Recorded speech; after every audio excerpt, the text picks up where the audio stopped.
Welcome to Fiber MB, a podcast highlighting non-binary fiber artists in a world that primarily thinks of fiber arts as feminine crafts and always seems happy when there are men in it, but forgets about the non-binary individuals. Today on our podcast, I am interviewing Nik. Hi, how are you doing?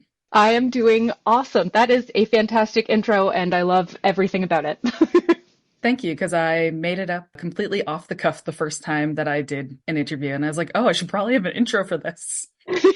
I mean, it works. It's accurate. It fits. It really is, holy frig. All right, so first to start up, we'll do some demographic information. 1, your name. My name is Nik Boisvert. And pronouns. My pronouns are they, them. And age, if you want to share. I am decrepit and falling apart at age 38. Oh, I am going to be 38 in like 2 months, so it's all good. All right, well, welcome to the party in advance. Yeah, I feel like I've been halfway there since like 19. Yeah, yep. Yeah, I'm looking at 40 like, you're familiar. Yeah, I'm like, oh, 40's coming, whatever. Yeah. And what term do you use for your gender identity? I don't think I've ever been asked that question before. I mean, I'm glad to have been asked it. I told people for quite some time that I'm non-binary, but I also feel like agender is like the most accurate description for me, because when I try to think about what gender I fit in, it's just like, nope, no thank you. Hard pass.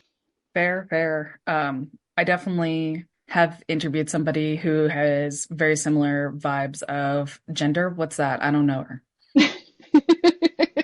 She's a stranger, and we don't talk to strangers. No, we don't do that. We've learned. And your fiber art says that you do, let me just double check here, sewing and embroidery. Is there anything else? Well, I've recently taken up knitting and quilting. I haven't yet touched on weaving, but I feel like if there's string involved, I'm probably going to try to mess with it. Oh, I completely understand. I am the same way. I'm like, that's a fiber art I haven't tried yet. Will I ever do anything with it after I learn? Probably not, but I need to do it. I need to collect that skill, yeah. Yeah. I'm just collecting Like skills for Pokemon. the apocalypse. Yep, 100%. So first question is, when did you first begin, or how long have you been doing your arts?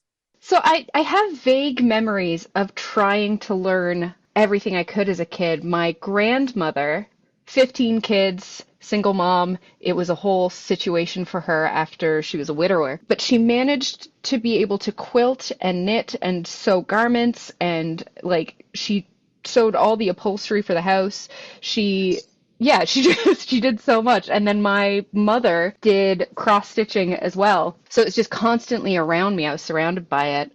But I also have pretty distinct memories of organizing my mom's embroidery floss collection by color rather than the number on the tag, which drove her absolutely mad. And trying to fix the yarn ball situation at my grandmother's house once and accidentally unraveling 3 separate mittens, and I wasn't allowed to touch the yarn stash again.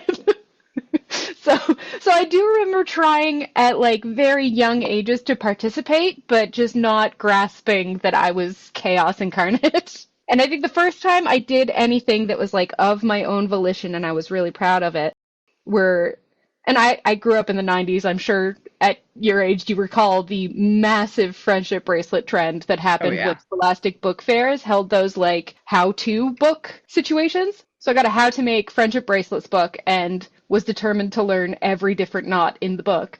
Stole a bunch of my mom's embroidery floss, made a bunch of bracelets, and then was like, okay, that's done. What do I do next? Ended up moving on to sewing and very quickly realizing that like garment construction and design was something I was going to be obsessed with. Like when I was in high school, I had fully decided I was going to become a fashion/costume designer without any understanding of like pattern construction or which fabrics were appropriate for anything. But I also, I mean, again, you're probably familiar, there was like a little resurgence of the idea of like punk as an aesthetic in the early aughts. So every garment I owned, I would rip apart and then tie back together, or rip apart and put back together with safety pins, or, you know, completely adjust in a way that made no sense for the actual structure of the garment, but, you know, looked like I'd seen it on Avril Lavigne. Oh yeah, I remember when Avril came out and like that whole thing. I was like, oh, so that's a thing again. And then I find out like Avril Lavigne's still doing stuff, and I'm just like, What? Uh, it's just one of, well, she went quiet for so long, but then I found out she was like really popular in Japan. And maybe that's why she was still doing things, because swear I never heard anything about her here in North America. Fair. And I mean, the last song I remember hearing her put out was that song, I think it was Girlfriend. Oh, yeah. Yeah, yeah, I can be your girlfriend. That one? Exactly, yeah. And there was a Yeah. bunch of like random little Japanese phrases jammed in there. So I'm sure she had like some success in Japan and was like, oh, okay, new market, and just got big over there and then realized that like everyone in Canada was like, oh no, don't be a poser and listen to Avril. So I mean, like, it's quite possible. I mean, the crap she was given, and we know it was mostly because she was a girl. oh, 100%. And like her music was always sort of pop music. Hmm. So, like, that she was pushed into like a punk aesthetic was probably manufactured to begin with because she started as a country singer. So, like, people pushed her into the punk aesthetic. Everyone was like, nah, it didn't work. You're not punk. Nah. And then, like, it wasn't something she had chosen to begin with. And then, can you imagine being married to Derek Whibley and having to deal with that? Like, Yeah. No, that's fair. But like you said, she did kind of, oh, I guess I don't know if I'd say she resurged it, but she definitely brought the vibe of punk back to mainstream for a bit. oh, absolutely. Yeah. Yeah. And like, even if you bring the aesthetic forward, it brings people to like understand the culture behind it better. So, like, I definitely credit the resurgence of Avril Lavigne with me actually looking into, like, oh my God, I'm blanking on all of my favorite bands now. But like, it had me looking further into it. So I definitely, you got to give credit where credit's due, even when it's cringe. I mean, whatever. Cringe is dead. We're just enjoying things now.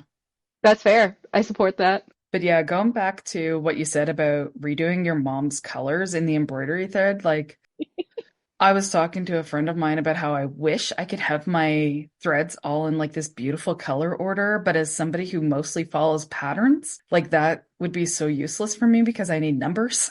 Yeah, yeah, and that's the thing. Like, I know that like when you're adding new die lots and whatnot to a system, you can't just like rearrange the numbers every time.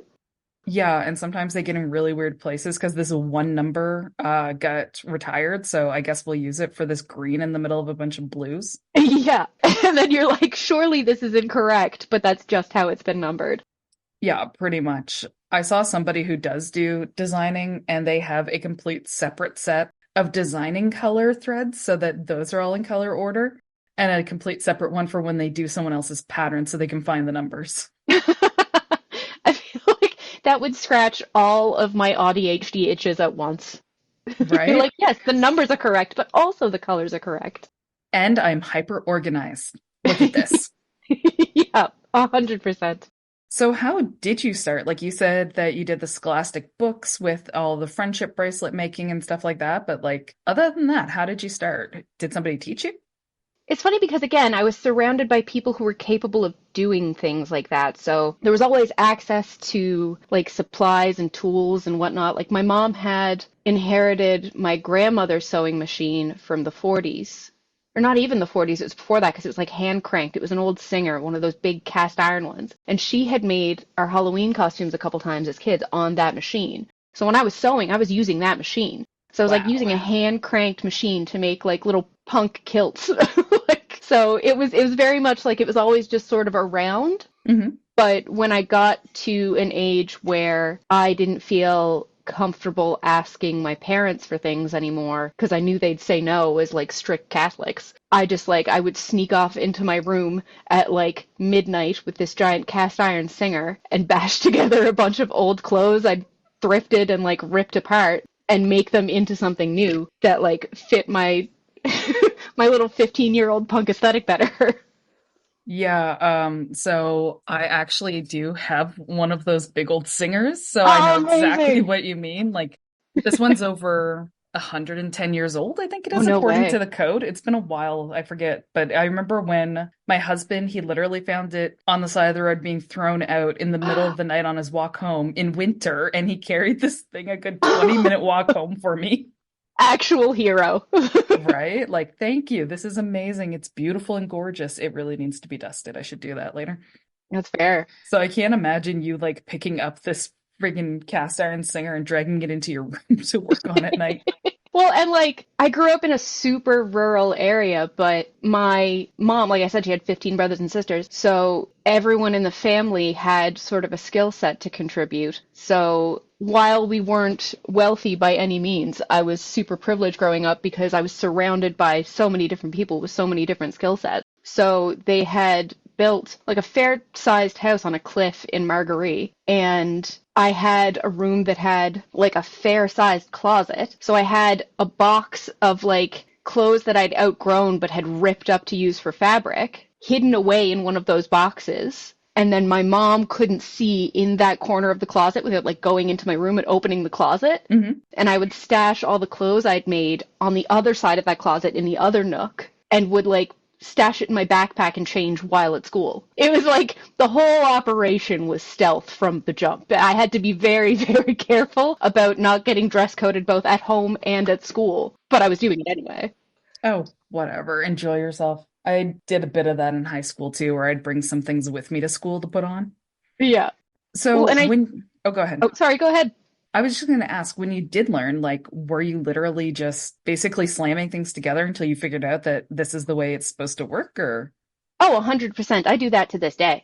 Yeah. I'm kind of garbage at following patterns for just about anything. I appreciate the work that goes into like designing these things, but with my collection of learning disabilities, I could never really understand like sewing pattern instructions or knitting instructions or embroidery charts. So I would look at the finished project and consistently try to reverse engineer it and just troubleshoot as I went along. Like right now, I am both wearing and knitting a pair of socks that I keep telling myself I have to like write an actual pattern for, because as far as I get in a pattern for knitting is I'll read the first part that says cast on this many stitches Hmm.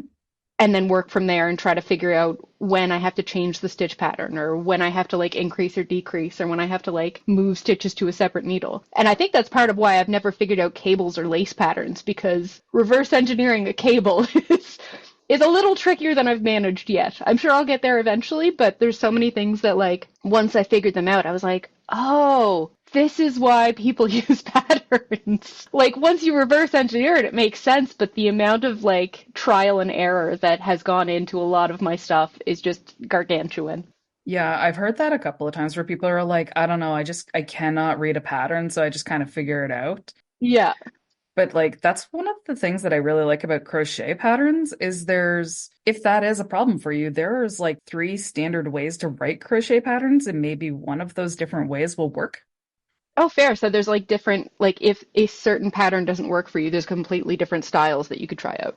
Yeah, so particularly in like the amigurumi, like stuffed animals, somebody might not actually tell you what you're going to do because there's a standard way to make us like a sphere. So it'll be like 6 stitches, 12 stitches, or whatever. And it's like, okay, Hmm. well, I know I need to increase, and people don't really need the explanation every single time they do that sphere, right? Or they will tell you like you have to do 6 stitches by the end of this, so you need to go from 6 to 12, so like do one and then do one with an increase or whatever, or increase in every row. And then the other one is it's a visual chart, so like you actually get a bit of an image of what you're doing at the end, and that's generally more for like flat lay stuff like shawls and doilies and stuff.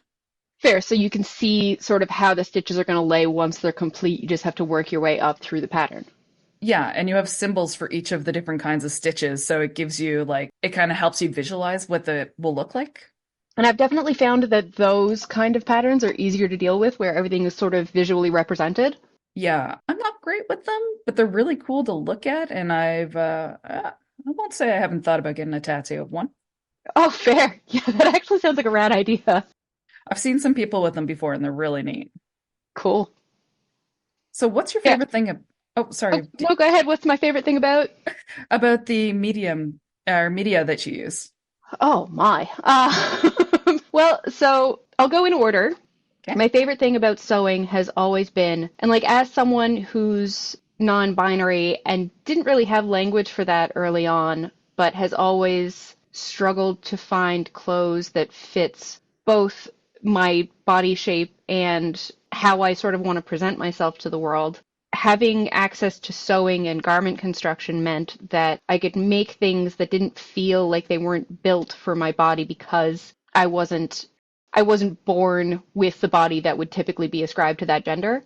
So like I have a pretty huge difference between my waist and chest and then my hips. So it's really hard to find things that aren't like skirt patterns or dress patterns for typical things. And not to say that clothing is gendered, but when you're looking for something that has more of a like masculine cut, it's really hard to find something like that that fits a body that isn't typically seen as masculine. So it was definitely the kind of thing where I sort of suddenly had access to clothes that didn't really matter what gender they were originally made for. I could make them for me and my genderlessness. So that's my favorite thing about sewing for sure, is that I have access to things that don't need to be gendered and that can just fit.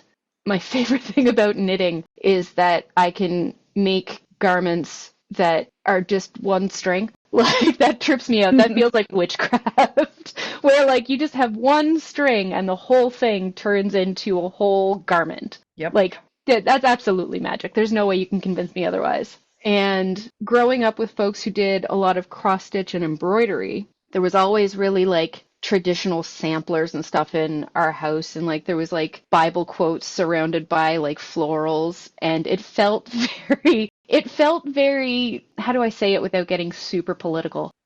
There's no other way. It felt very conservative Christian as a craft. So Yeah, that's fair. getting to make stuff in that craft that feels subversive and nerdy and absolutely not conservative and, doesn't have the same reverence for Christianity feels like a fun, silly little rebellion every time. Like I'm working on a piece right now that's a a Star Trek quote framed as like a Bible quote that just has all the little like Bajoran characters as pixel art. Like, Wonderful. yeah, I've been watching DS9 with my partner, and the contrast between how religious a lot of the Bajorans are and their absolute like renegadeness has been a really fun thing to see, because as someone who grew up in a super Catholic household, it didn't feel like you could break any rules. Mm-hmm. And I think that's one of my favorite things about cross stitches and embroidery, and the way I'm using it is that like you can look at the rules and sort of poke fun at them and be like, heh, like, I'm using your thing to do not your thing.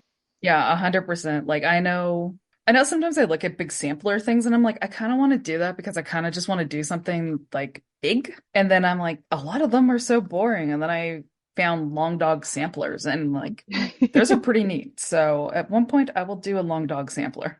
Awesome.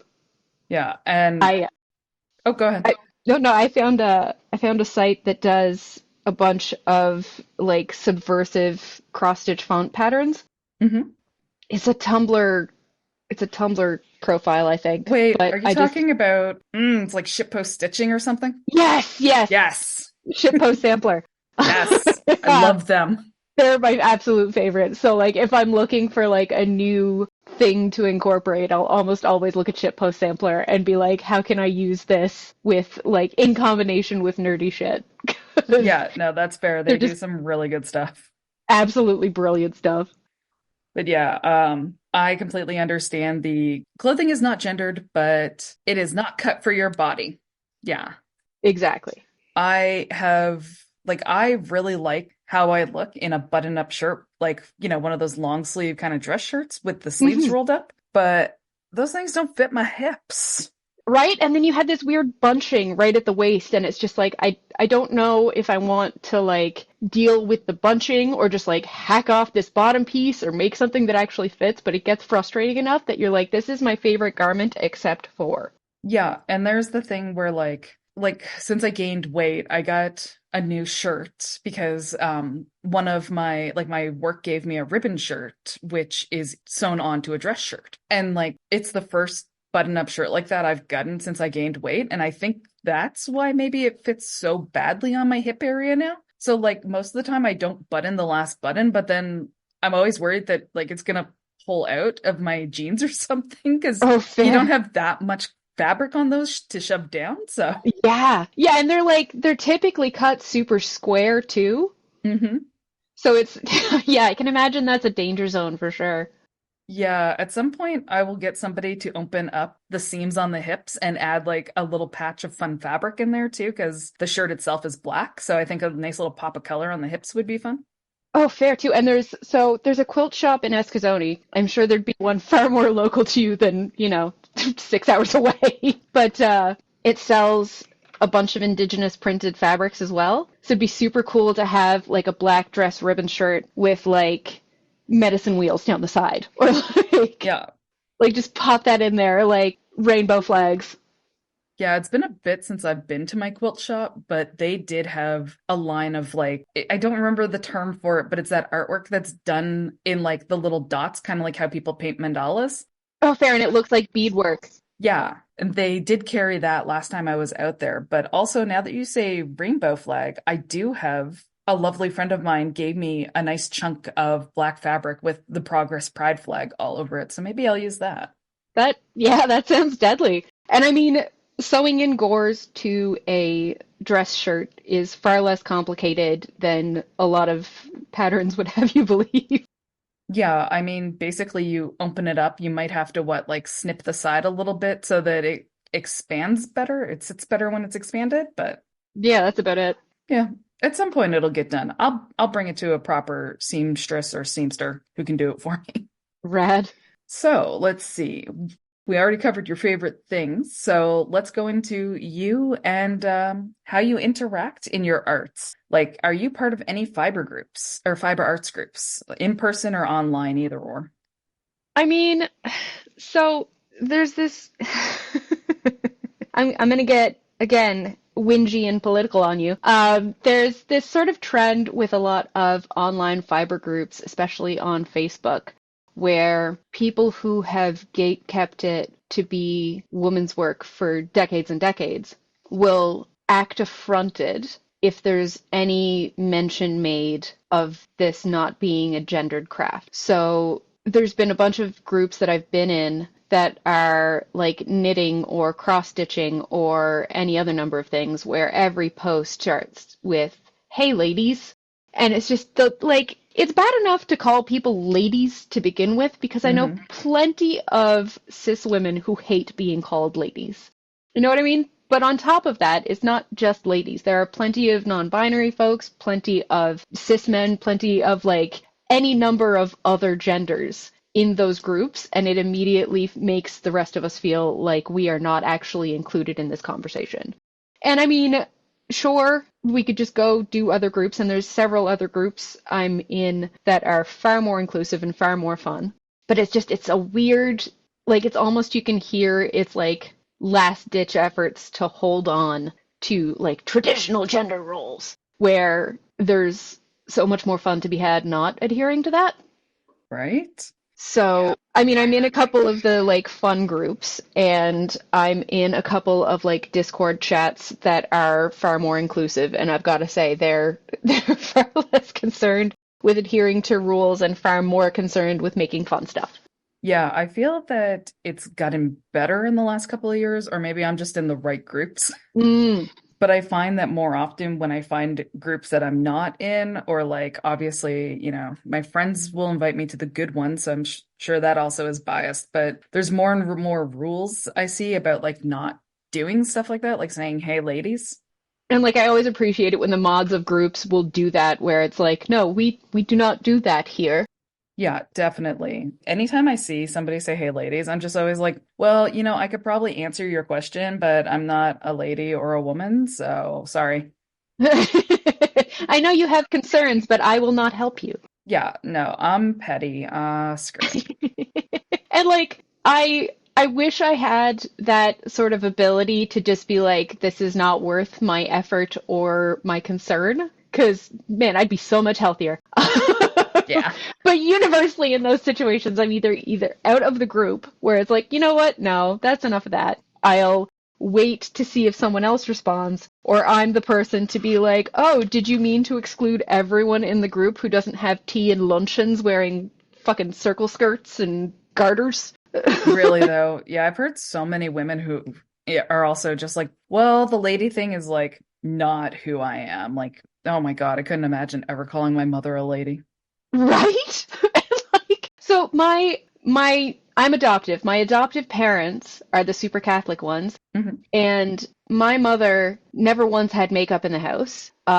Was the like primary breadwinner in our house. Was the person who we would ask if like we wanted to, like she was the authority figure in the house. Hmm. She was like the she was the DIY everything. And my dad was so bad at power tools and whatnot that he chopped off a finger and like ended up like he was just he's not a handyman. And so I never and he was the soft one. Like anytime we were like emotionally hurting, it was our dad we would go to because he would like encourage us and sort of talk us through our problems. So I never really had this idea that like men had to be emotionless and like rah. And I never had this idea that women had to be prim and proper and like the like nurturing caregivers. It was Hmm. very much the opposite in my house. So every time I see these people online with the hey ladies and like the super like rigid idea of what femininity means, it's so strange to me because like I spent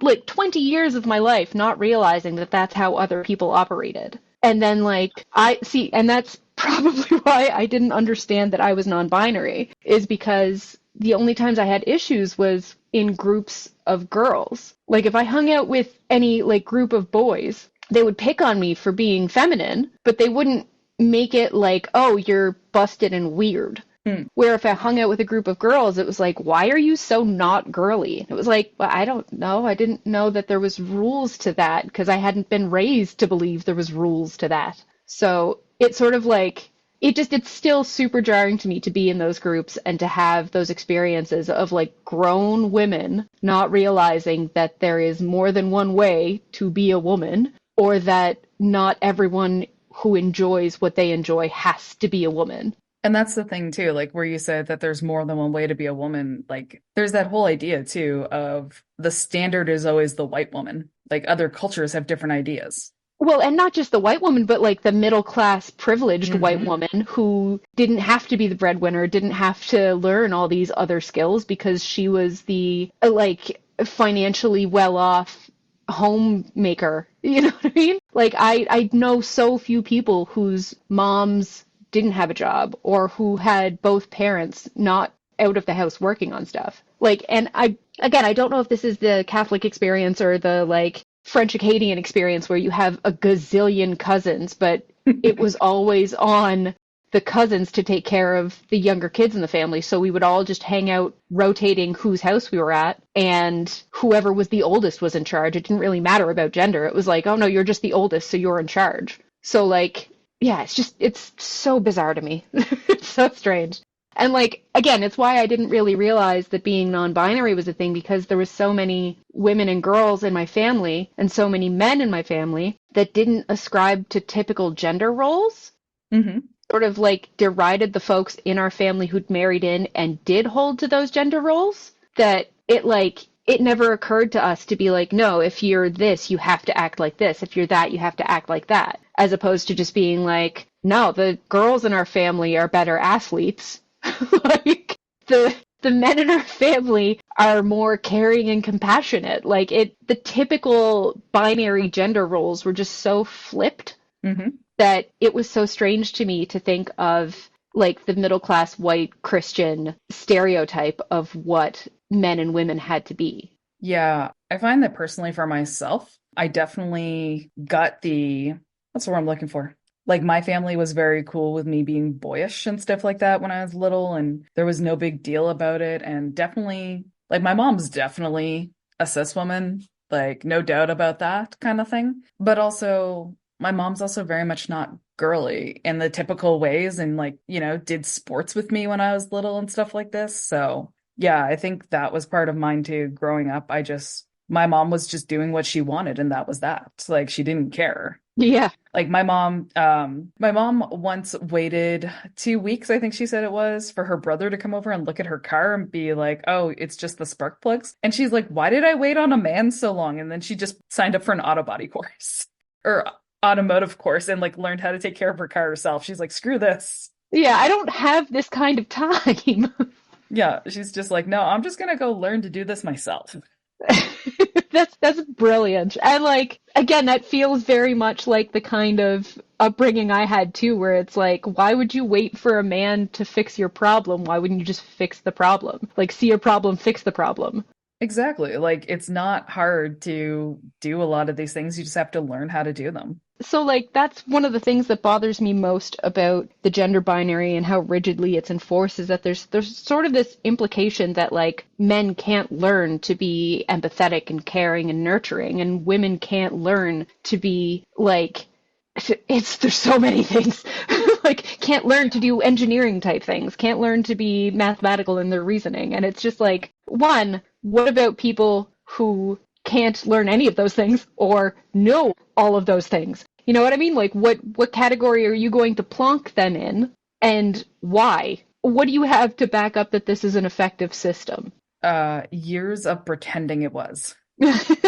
Fair enough. So the groups that you are in, though, like you said that they generally don't put up with that trash and stuff like that. What else do you like about them? I mean, so there's some that I kind of just like that they exist because it's encouraging to know that I'm not alone in having these opinions and these feelings or these interests or these hobbies. I wish I could say that like I go in to share my work and to get benefits of sharing my work or like to learn things from these other groups because I've heard people learn so many things from the groups they're in. Hmm. I honestly do it for emotional support, just to know that there are other queer fiber artists out there who are likely raging commies like me and do not fuss about whether or not the ladies approve of them.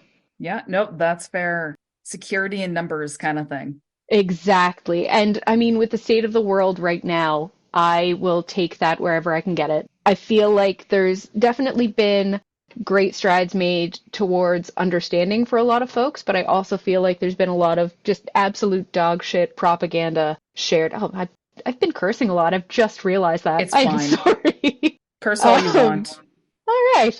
But yeah, it just, there's been so much nonsense propaganda spewed about how dangerous we are to children. And it's like the most dangerous thing I will do with your child is encourage them to have fun. Like, I don't ascribe to the idea that there's any sort of need for us to defend that we're not like predators in some way because Hmm. like even the very concept of it is just absurd. So the strength in numbers thing is definitely something I lean so hard into because I mean, without it, I would just constantly have to tell myself, like, not everyone thinks you are a threat to humanity. Yeah, no, I completely understand that because where we are is fairly rural. And my problem is that, like, we moved here for university, but the university has a large come from away population. So many of my friends are gone now, and I'm not in university to meet new people in classes. And I'm just like, Mhm. where are people? Yeah. How do I meet people? How does one do that? And I mean, honestly, I have been lucky in that a lot of the folks I've met doing pop culture conventions. So like, I mean, I don't think I would know you were it not for the Maritime Convention Artists Group and for Desi. And like, blessings. But like, I cannot bring myself to feel safe just randomly talking to strangers if I don't have an in with some sort of cultural intersection we have. So like going to these conventions has been great because I get to see from the art on people's tables sort of what their ethos is and what they support and what they don't necessarily support and like what they believe and what they don't believe. It becomes really apparent through people's work and through their art what their sort of politic of existence is. So like I walked over to Dez's table ages ago at the first CaperCon I went to, and their entire like wall of pride flags was just right at the front of the table in their chainmail they make, and it was like, okay, this is safe people. I can talk to this person. Hmm. They introduced me to others, and then those other people would have like just absolutely delightful, nerdy, subversive art and like queer nonsense of the best order. And it just that's sort of how I found community is like being able to gauge whether or not it's safe to be around these people from a distance. Like one of the groups I'm in on Facebook is a fiber art group for filthy leftist Satanist communists. And I was immediately like, I too am a filthy leftist Satanist communist. So like it's immediately evident which folks are going to be safe and not, think that I should be given the wall for not, I don't know, wanting to breed. Like, Yeah. it's very strange. I know what you mean. It's nice when people's art marks them really quickly. Hmm. Because I have definitely done that on some groups where I'm like, oh no, you just like proudly stitched a pro cop thing. We're good. And just block them. I'm just going to back away slowly while maintaining eye contact so that I can keep track of where you are. Yeah, like, no thanks. But thank you for making it very easy to find out and very quick. Oh, 100%. Yeah, thank you for the very big neon sign that said nope. Yeah, those are always the best ones. So, let's see. So, for your own art, how do you use that to express yourself in regards to your gender? I mean, so as someone who's agender, it varies from craft to craft, right? So with my embroidery, it's very loud. Like I am not subtle about it. I have stitched an abundance of political messages into little hand embroidery pieces and patches and into like cute little pixel art things. So I feel like my sort of understanding of my own gender and how I am presenting myself to the world is super evident in my cross stitch and embroidery pieces. It's a little more subtle with my knitting and my garment construction. With my garment construction, it feels like it's very much for me. Like I do sew small products, so I've sewn a bunch of like tote bags and dice bags and little like makeup pouches and like pencil cases. And a lot of those will have whatever fun fabrics I can come up with or whatever things I can quilt together to sort of send support to groups that, I I sympathize with. But for garment construction, it was always just about feeling comfortable in my own skin and feeling genuine and feeling like I'm giving a more honest sort of presentation of myself. So that's how that sort of comes out for my sewing. And for knitting, I am 5'3.5", but I have size 8.5 feet. So I got big old hobbit feet. And it's been really nice to get to knit socks that are just like I don't have to wear like men's athletic socks because I just want cozy wool fluffies. You know what I mean? And like so many of the simple little things that are made as clothes are just so needlessly gendered. Yeah. And it's so silly to me. So getting to make things for myself that I don't feel have to be gendered or have to look a certain way is like a comfort thing for me, where sort of the outward presentation comes out more in my embroidery and cross stitch and like my smaller sewing projects. Yeah, I imagine when you're doing things that are more like fabric based as opposed to stitching based, the problem there is like you gotta make all of these colors into the thing together. And it's like, oh, frig, so I have to do like strips and strips and strips of color because there's just not a lot of fabrics that are already pride flags unless you buy specialty fabrics.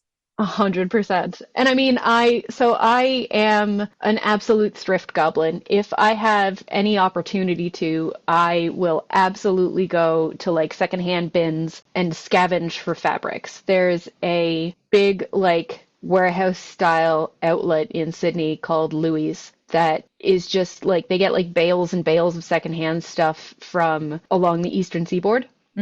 And they were hiding fabric stashes under several of the bins. And I think I must have been the first person to find them because there's stuff in there that looks like it was bought to make like whole prom gowns, and stuff in there that looks like it was someone's dead stock fabric collection. Like I found an entire series of fabrics one day that was tiger print. There was one that was like a muslin style, really light, airy cotton. There was one that was like a thick velvet. There was one that was a stretch satin. And it was the same tiger print, but on like 7 different fabrics. So, and like I desperately want to make like a full suit out of it. So that I can just like power march into somewhere wearing this ridiculous tiger print suit in velvet and satin and just be like, yes, I'm here.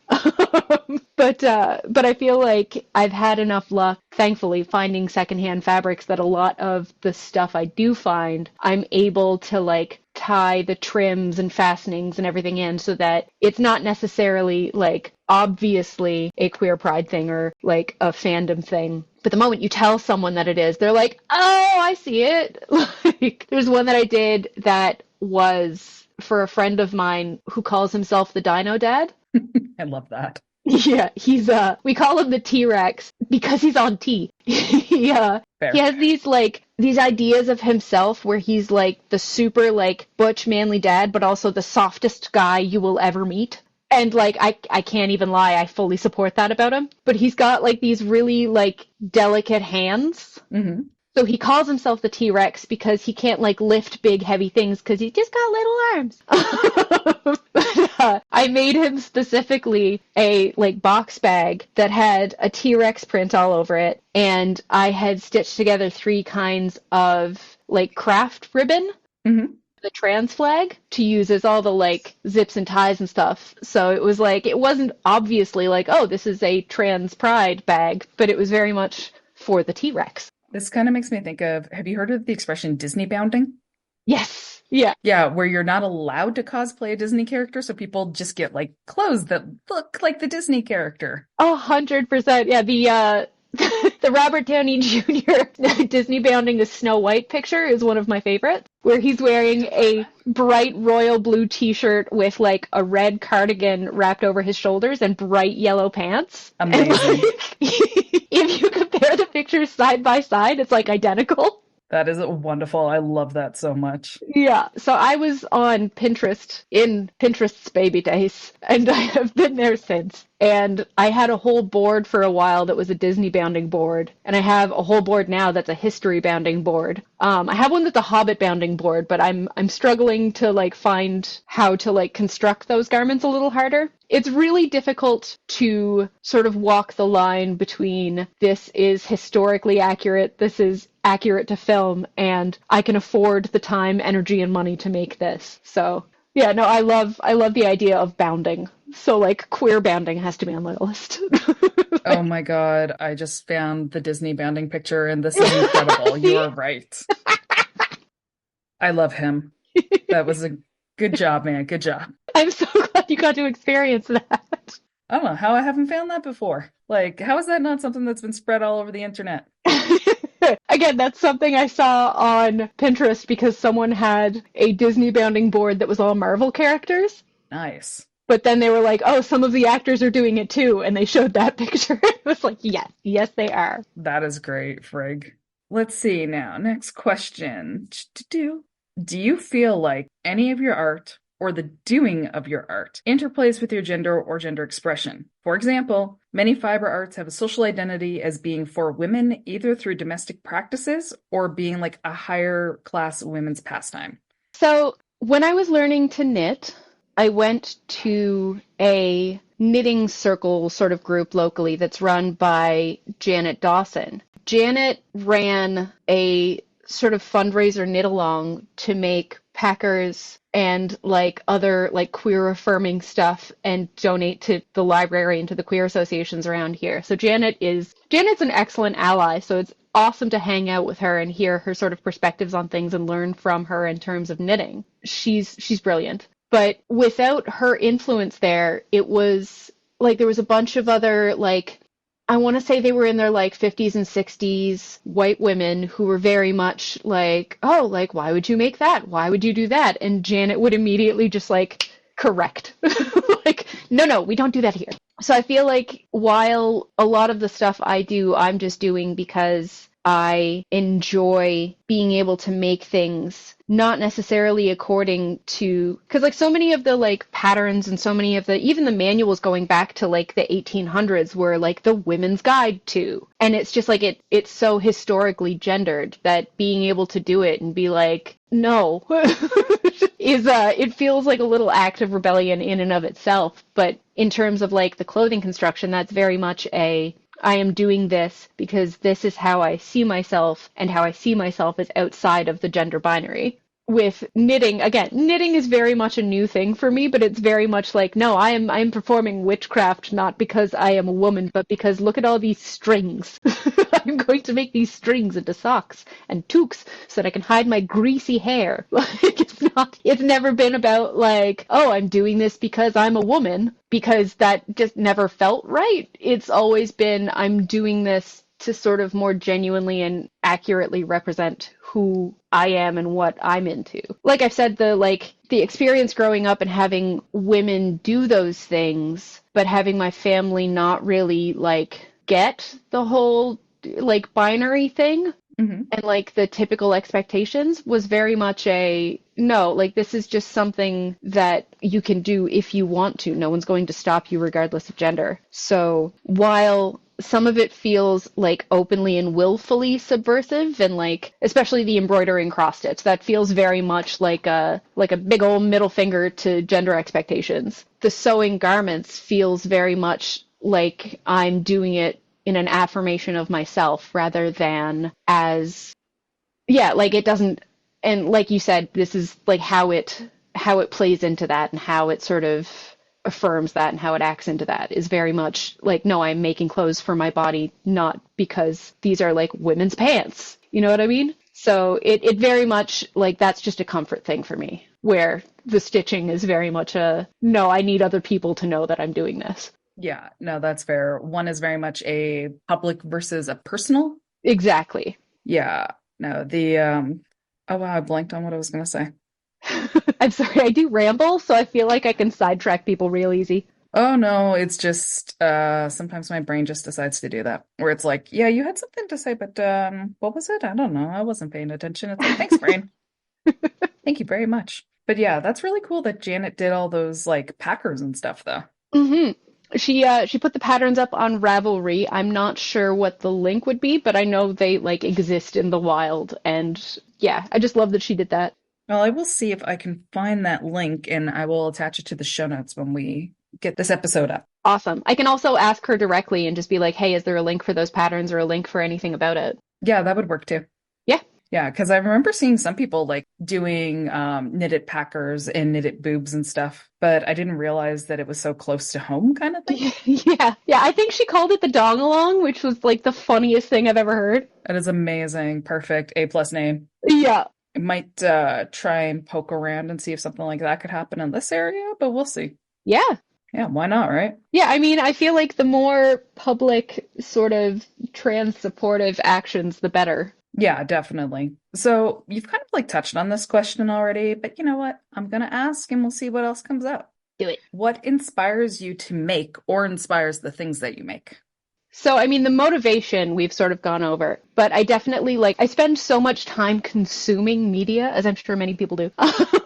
But so much of what the inspiration for what I want to make ends up coming from like all the stuff I'm taking in. So I am a giant dork. So I'm obsessed with Lord of the Rings and with Avatar: The Last Airbender and with video games, like the new Fallout series. I'm so excited to watch. Hmm.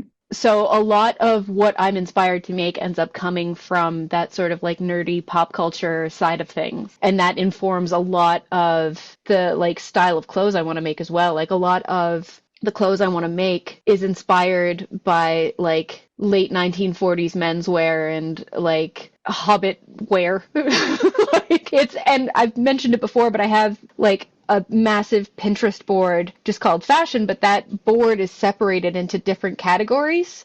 Hmm. So one of them is just for like musicals I want to dress like. Like one of them is how do I dress like Jack from Into the Woods? Like it's so a lot of my inspiration ends up coming from a lot of pop culture things and a lot of like history bounding and Disney bounding. Most of my embroidery and cross stitch stuff is references to like nerd culture things. So there's like Pokemon stitches I've done. I've done a bunch of Star Trek ones. I've done a bunch of Star Wars ones. Done a bunch of like Mario on the Tendos.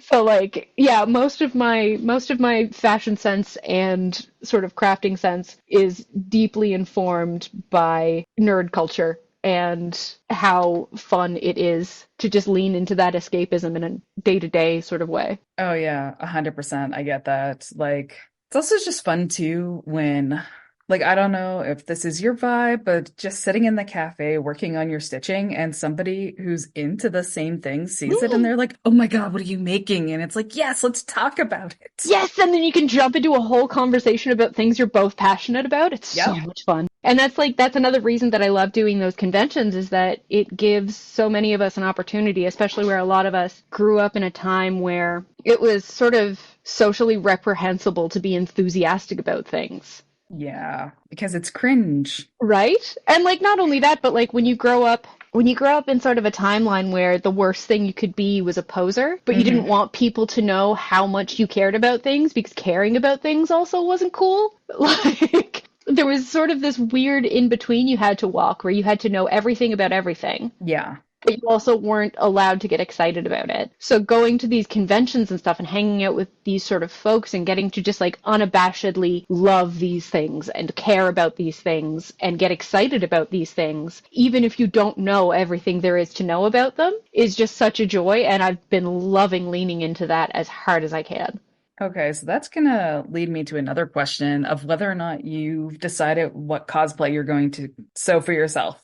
So here's the thing about cosplay. I have such massive plans for these things and I get Hmm. so excited and I'm like, oh, I can't wait to cosplay this and I can't wait to cosplay that. I have been doing conventions since 2018. Do you know how many cosplays I've finished? Is it zero? Yeah, that's exactly the number. Because I get so excited about these projects and I'll make like one piece for the project Hmm. and be like, it's done now, but I can't actually wear it because there's only the one piece, so I end up looking like a goob. There was one year I wanted to do a Hobbit cosplay. Hmm. So I made myself a big swooshy, like 18th century style petticoat to wear as like a skirt and like a big old pocket because you can't not have the accurate pockets because historically accurate pockets were big enough to hold a whole ass bottle of wine. Right? They're so good. I wish we could go back. To pockets. That's kind of the only thing I want to go back. It's pockets. Yeah, just having pockets and having big pockets. Yeah. So I did the skirt and I did the pocket. But the most key part of a lot of like Hobbit wear is the waistcoats. Yeah. And I never made the waistcoat. So like it just looked like I was wearing a big ball gown without the top. So they universally get halfway done and I never finish them. So my big plan for this year for my cosplay was that I wanted to do like a Wasteland Wanderer Fallout slash Mad Max style Hmm. where you could just get like old sports padding and spray paint it and rough it up and like make it look like things. Cause then you don't have to get a specific character exact. You can just be like, oh no, I'm a Wastelander, I'm a Raider. And that would be enough. Yep. But my first event is May 4th, and I decidedly do not have any of those pieces done yet. So Surprise, surprise. it's shocking, right? I just got a job as a production assistant at a local theater, and all of the time that I like assigned myself to work on like side projects is now Hmm. completely taken up by having like an actual job, like an adult. I'm sorry, you're an adult now.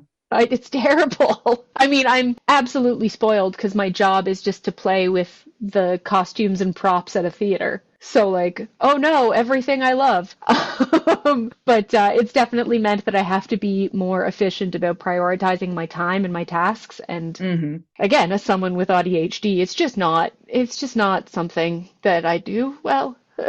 Time is soup, and I don't like soup. I hear that as someone who recently got my ADHD diagnosis and got on meds, and then like the second day was like, it is noon. Do you know how many things I have completed? Like, holy crap. Is this what it's What? supposed to be like? Well, and like I'm always so happy for folks when they get their diagnosis and they get meds and the meds work Hmm. because that must be life changing. Like I can only imagine what it would be like if my brain would accept meds and actually function on them. That's fair. I've definitely met several people who like meds will work for a period and then their brain's just like, but what if it didn't? Yep. Uh-huh. So I have a heart condition, Oh no. so I can't really be on stimulants stronger than like a couple coffees in the morning. Yeah, I am trying to figure out my blood pressure right now with Mm. my stimulants because I think it might just naturally be high because my grandmother's was always high too. Oh, fair. Yeah. And I have been coming up with high blood pressure for years and just nobody's done anything about it. Like Oh, fair. everybody's concerned until I get to the doctor and then the doctor's like, I don't see a problem with it. And I'm like, statistically, according to the Mayo Clinic, it is extreme, but you're So okay? maybe Okay. maybe extreme warrants something? Maybe, but yeah. So now that I'm taking stimulants, someone cares. So Yeah. Fair. Well, and that so I have hypermobile EDS. So the like ligaments that control my heart are sort of squidgy. okay, yeah. I was born with a heart murmur and it like corrects and then falls off the cart and then corrects Hmm. and falls off the cart. So there's sort of a ongoing do I or don't I have a heart murmur situation. And when I'm on stimulants, my blood pressure is naturally really low and my heart rate is naturally really high. So if you put me on stimulants, my heart just like absolutely races. Yeah. But where my blood pressure is low, that just means I get really dizzy. So I'll get like really frantic and frenetic and like jumpy and agitated and then fall over. Yeah, so useless. Yeah, So Yeah. like as much as it would be great to be able to focus, I don't want the only thing I can focus on to be how fast my heart is going right now. Yeah, that's fair. I can see how that would actually be counterproductive. Yep, kind of not helpful. So I've been on like 4 different meds for it and they've just not. So again, I'm super like happy for people for whom it does work because man, that sounds fucking awesome. Like going from the constant state of I am presently juggling squids Hmm. and no one else in the world seems to be juggling squids. Like y'all seem to have like you're juggling with balls, you're juggling with clubs. Why are mine squids? Yeah, see, my problem was also that like the way that things have been described never felt quite right. Like Hmm. when people say things like juggling with squids, I'm like, well, no, I get my stuff done. Like, like that doesn't quite. So, it was actually like friends' memes that really got me pushed in the right direction, being like, these are all way too relatable. I should Yeah. probably maybe check this. Yeah. So just saying, if your friends are neurodivergent and you recognize their memes a little too strongly in your life, maybe talk to somebody. Well, and we can sort of like sense our own. Yeah. So there's always this funny moment when I realize I'm in a new friend group and I look around and I sort of have to wonder if I'm friends with all these people because one, we secretly all have the same intense political philosophy of like radical leftism. Hmm. Two, we're all queers. Or three, we're all neurodivergent. And there's been a lot of times there's just been complete overlap of all three. But there's also been times where like I've been the only one openly out. Hmm. And then a couple years down the road, I find out these folks that I was hanging out with have come out after hanging out with me. And it's like, you looked around the room and realized, wait, all of us? So it definitely, like, if you feel like you are the only normal person in a group of neurotypicals, maybe get an assessment. Just maybe get an assessment because you're probably not. Yeah. All right. So now I'm just going to do it free for all. So if there's anything else that you wanted to touch on or anything that you were thinking, wait, no, shit, I missed a question. I'm sorry. Ooh. What is your favorite thing that you have made so far, no matter what it is? Oh, God. God, that changes so frequently. What's your favorite current thing then? My favorite current thing? Yeah. Oh, What is your gosh. current favorite thing then? Can I pick one for every different category? You sure can. You can pick as many as you like. Okay, so top ditched thing, I think, is I made these tiny little pixelated Star Trek like little stitches and framed them. Hmm. And it was the Doctor and Captain Janeway facing each other. Yep. And I gave that stitch to Robert Picardo at CaperCon one year. And we ended up having this super long discussion because he also has a kid named Nick, and we're like both giant nerds, and their Nick had just got married, and like there was a whole conversation he was having about Bill Nye's like the Solar Sail project. Hmm. And it was just like I got to nerd out with Robert Picardo for a solid 20 minutes because I had cross-stitched a little picture of him and Janeway. like, Oh my which God, was, that is amazing. oh, it was so good. It was so exciting. So that's definitely my favorite stitch project. I think my favorite knitting project is the first toque that I fully made for myself that like fits perfectly, doesn't itch, is the right size, like the whole thing. Because I made my first hat in October of last year after trying to figure out hats. Because like I said, everything I knit is trial and error. I have no idea Hmm. what I'm doing. I'm guessing. So the first hat I successfully knit was this massive yellow thing that I had made in like a bulky weight yarn. but it wouldn't like fully sit on my head. It kept like pulling itself off. So I had this like pointed egghead situation. Oh no. It was very upsetting because it was like really nice yarn. I didn't know what its ideal uses were. I just loved how squishy it was. So the first hat I successfully made is this like deep forest green beanie with like, it's very standard. It's stockinette stitch. It's like, it's got a ribbed sort of brim, but it was the first one that I sort of like made up the pattern myself, sort of adjusted as I went. And when I had a finished project, it was like, oh, this is awesome. I can do a bunch of these. So I ended up making like 37 hats or something. Oh my But God. it very much triggered a hyperfixation for me where it was like, no, I need to make the perfect hat. So it became my favorite knitted thing because it was just like, it was the first sign that no, I can just figure this out on my own. I can make these and I can do this. It took a lot to figure it out, but when it was done and I could work forward with that formula going forward. Mm-hmm. So that's my favorite knit thing. I think my favorite sewn thing, I think there'd be two. There's a quilt I made for my son of all the scraps from all the masks I made at the beginning of the pandemic. Oh, nice use. Yeah, so I got a bunch of like, so again, thrifting. I got a bunch of secondhand like button-up shirts because they had like a thick cotton poplin weave, which was ideal for mask making. So I'd layer them up and make masks out of them. But one of my friends worked, I guess, at a Fabricville, and every now and then would be like, "You've got to come get this fabric. I know you're making masks. You're gonna love it." So I'd show up, and they'd have just a completely off-the-wall fabric. Like one of them was tarot cards, one of them was a bunch of squids. So I have one quilt behind me that's got roller skating dinosaurs, squids, and like little tarot cards on a quilt. So that's my favorite, just like random sewn thing. And I think my favorite garment is, and like this is a love-hate relationship, but I don't know if you've heard of the pattern company Merchant and Mills. No, I don't think I have.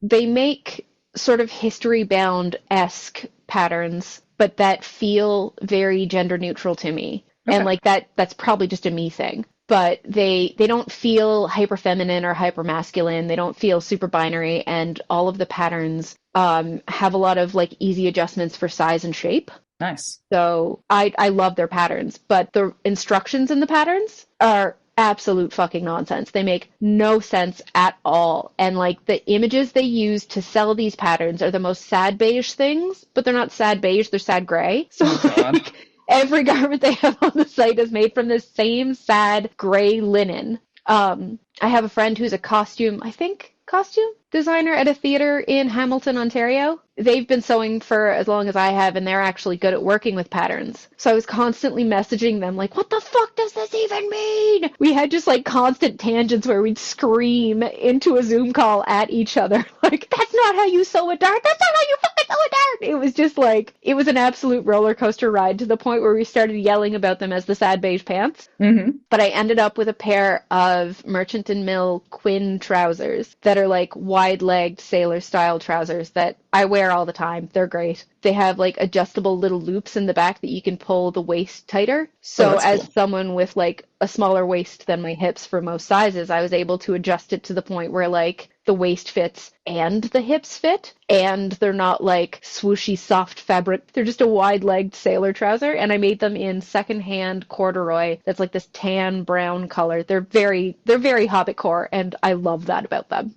I like how you're all like, oh, it's all like gray pants, and then you also chose a very neutral color, apparently. I totally did. However, the bottom cuffs are lined in bright, like lime green leaf print. Okay, that's cool. The pockets are like rust orange satin. Ooh. And the buttons are like bright, shiny brass.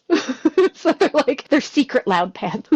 How does satin hold up to stuff in the pocket, though? Not well. I've had to replace them twice already. Okay, that sucks, but yeah, what do you expect? Yeah, it was very much a texture thing where like sometimes I love satin textures just to like hyperfixate on. And then sometimes the autism side is like, no, this feels disgusting. So like I'll like scratch at it because I hate it. And I think that more than the actual use of the pockets was the problem because it was like frayed where I would scratch the seams. Yeah, fair enough. Okay, so here's the wide open part that I mentioned before. Is there anything else whatsoever you want to talk about your art? I don't know. There's so much to talk about. One of those situations where like this is a thing I'm hyper fixated on for like this is one of my special interests. Mm-hmm. So I could talk about it and any number of things for just ages and ages. Fair, fair. If this is going out to the baby queers, I would just love to say that the amount you can learn from reverse engineering, from looking at pattern like shapes, and the amount you can learn from watching YouTubers like The Closet Historian and what's his name? Vincent. Oh God, he's from Fredericton. He makes historical stuff, but it's like all hand sewn. He does the terrible dinosaur drawings. I don't think I've seen it. I'll have to try and find them.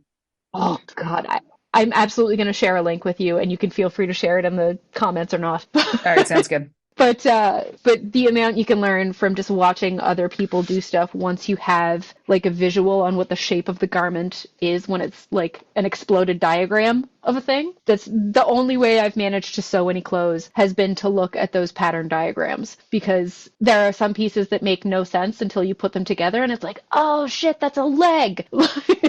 So I feel like there's a lot of, oh, like it's easier if you follow a pattern or it's easier if you follow a tutorial or you have to do this or you have to do that. There is any number of ways to be able to do the thing. And once you know how the thing is done, you're invincible. Just go forth and do the thing. If this is to young me, I would like to remind young me that if you cock up a pattern, you're not bad at the thing. Because the amount of times I've abandoned a project because I've made mistakes, like it's so easy to get so discouraged when it's like other people are doing this and it should be so simple. Why is it so difficult for me? And it's like, well, one, you you have ADHD and probably dyslexia, so reading patterns is just going to be a struggle for you. That's just going to be how it is. Oh, definitely. So if you miss a stitch, you're not suddenly bad at stitching. You just missed a stitch. It's not the end of the world.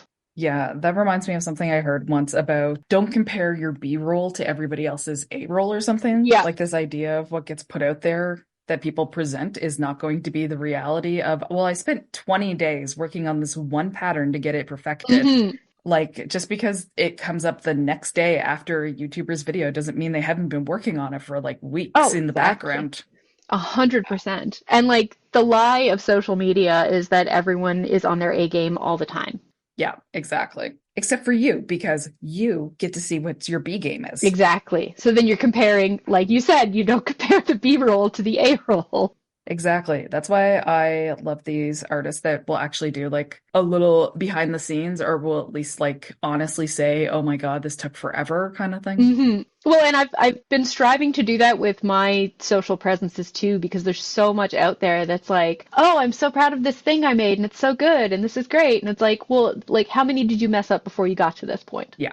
So like I've definitely tried to like, because the fucking algorithm demands that we post something all the time, right? Like it's constantly demanding our performance. But I don't have a game all the time. So I feel like it's more honest to put out like what I have been working on, what has been working and what hasn't been working so that other people who are trying to like even just do the thing don't feel like they have to do it right the first time every time, because I know I've straight up just bailed on things if I couldn't get it right the first shot. Yeah, this is something I miss about the days of blogs where people would like just talk about what's going on and honestly tell you this kind of stuff. 100%. Because the algorithm does not support that sometimes and will kick you down for being honest about what's going on. Yeah. I think I have like 30 followers on one of my accounts. It's grim, but it's very much like I am doing this to sort of record the journey, and whether or not the algorithm supports sort of a, I don't want to say portfolio because portfolio is very much like here's my best work, but like sort of the like documentation of the process is really what I'm in that account for.